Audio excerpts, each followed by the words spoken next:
We're living in a world where society is detached, materialistic, and is so fast-paced.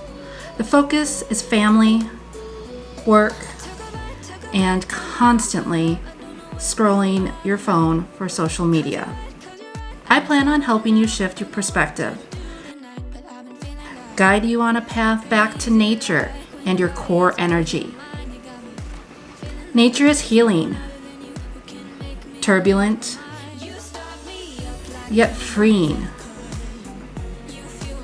It's time to reconnect the cycles and the seasons through animal guides, nature, and a sprinkle of magic.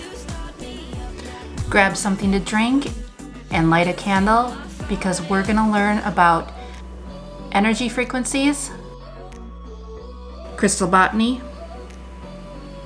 crystals, herbs, divination, and natural DIY projects. Join me on discovering the magic in this wonderful world we live in.